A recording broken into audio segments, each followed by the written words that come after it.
Assalamualaikum warahmatullahi wabarakatuh. Perkenalkan, nama saya Diana Nisa Sarika dengan NIM belakang 075. Di sini saya akan mempresentasikan tentang esai saya yang berjudul Tata Kelola dan Keberlanjutan Desa Wisata Ponggok, Inovasi BUMDes, Tirta Mandiri dan Tantangan Demokrasi Partisipatif di Tingkat Desa.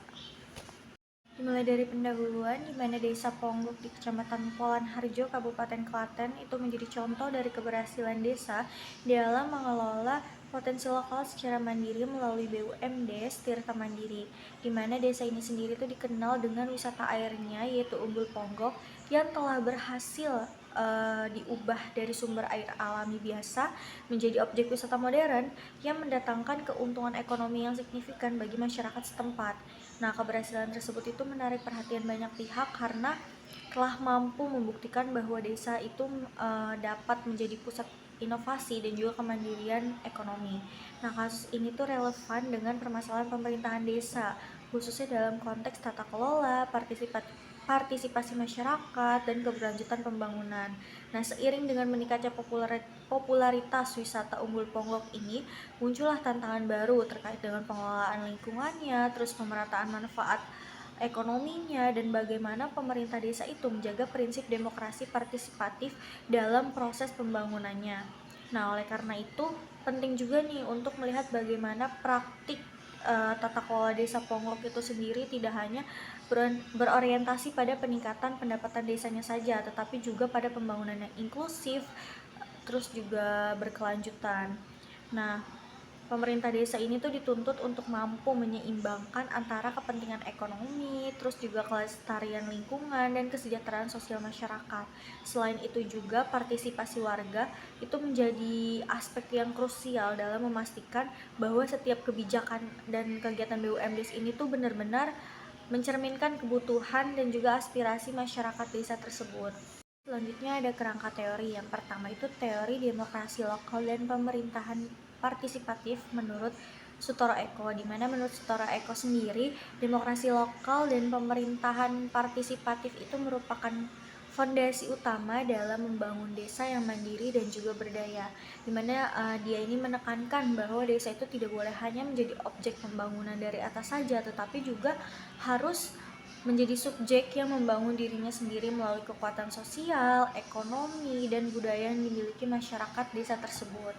Lalu selanjutnya teori demokrasi deliberatif dan musyawarah desa menurut Abdur Razaki, di mana menurut Abdur Razaki sendiri demokrasi di tingkat desa itu idealnya tidak berhenti pada proses pemilihan kepala desa saja atau lembaga formal semata, tetapi juga harus diwujudkan dalam bentuk demokrasi deliberatif, yaitu demokrasi yang menekankan musyawarah, dialog, dan keterlibatan aktif dari warga dalam menentukan arah pembangunan. Lalu selanjutnya ada analisis kasus, di mana BUMDes Tirta Mandiri ini sendiri tuh berdiri waktu tahun 2009 dan mulai mengelola Umbul Ponggok secara profesional pada tahun 2011. Nah, melalui pengelolaan berbasis badan usaha desa, pemerintah desa itu mampu mengintegrasikan sumber daya lokal ya menjadi aset ekonomi yang produktif, dan pendapatan desa itu meningkat secara signifikan dan sebagian besar keuntungannya itu digunakan untuk beasiswa, bantuan sosial, dan pembangunan infrastruktur.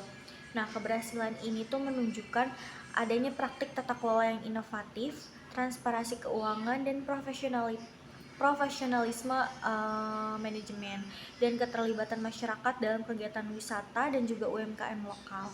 Nah, hal ini tuh mencerminkan prinsip yaitu pemerintahan desa yang aktif dan responsif, sebagaimana dijelaskan oleh Sutoro Eko bahwa pembangunan yang efektif itu lahir dari sinergis antara pemerintah desa dan warganya. Namun di balik keberhasilan tersebut terdapat sejumlah tantangan dari tata kelola itu sendiri. Yang pertama itu adanya tekanan ekologis akibat peningkatan jumlah wisatawan yang dapat mengganggu kualitas air dan juga ekosistem dari mata air itu sendiri. Lalu yang kedua, disparitas manfaat ekonomi, di mana sebagian warga itu merasa mereka ini tuh belum menikmati hasil dari ekonomi wisata secara merata. Lalu yang ketiga itu adanya tantangan institusional, di mana seperti ketergantungan terhadap figur kepala desa atau pengelola dari BUM desa sendiri yang lebih dominan, yang dimana ini tuh akan berpotensi menimbulkan ketimpangan kekuasaan dalam pengambilan keputusan.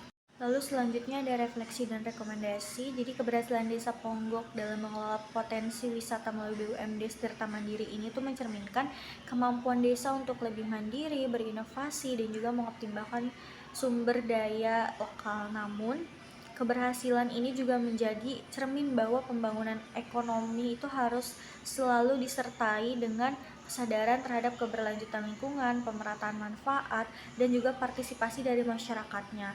Lalu pembangunan yang berorientasi pada pertumbuhan ekonomi itu semata tuh bisa menimbulkan ketimpangan sosial dan ancaman terhadap kelestarian sumber daya alam jika tidak diimbangi dengan tata kelola yang berkeadilan. Nah, secara reflektif, pengalaman Desa Ponggok ini tuh menegaskan pentingnya pemerintahan desa yang partisipatif sebagaimana dikemukakan oleh Sutoro Eko, yaitu model pemerintahan yang membangun dari dalam dengan memberdayakan potensi dan juga modal sosial masyarakat. Nah, di sisi lain gagasan Abdul Rozaki ini tuh tentang demokrasi deliberatif melalui musyawarah desa ini tuh memberikan arah bahwa keterlibatan warga secara langsung dalam proses pengambilan keputusan ini tuh menjadi kunci agar pembangunan itu tuh benar-benar mencerminkan aspirasi dan juga kebutuhan masyarakat. Lalu yang terakhir ada kesimpulan di mana Desa Ponggok sendiri itu telah berhasil menunjukkan bahwa tata kelola desa yang inovatif melalui BUMDes Tirta Mandiri itu dapat mengubah potensi lokal menjadi kekuatan ekonomi mandiri. Namun keberhasilannya sendiri ini tuh perlu diimbangi dengan perhatian terhadap keberlanjutan lingkungan, pemerataan manfaat, dan juga partisipasi masyarakat dalam pengambilan keputusan. Nah, sejalan juga dengan pemikiran Sutoro Eko dan Abdul Rozaki, di mana pembangunan desa itu harus berlandaskan pada prinsip demokrasi partisipatif agar kesejahteraan yang tercipta itu benar-benar inklusif dan juga berkelanjutan. Nah, dengan demikian Ponggok menjadi contoh nyata desa yang mandiri, berkeadilan, dan juga berwawasan lingkungan.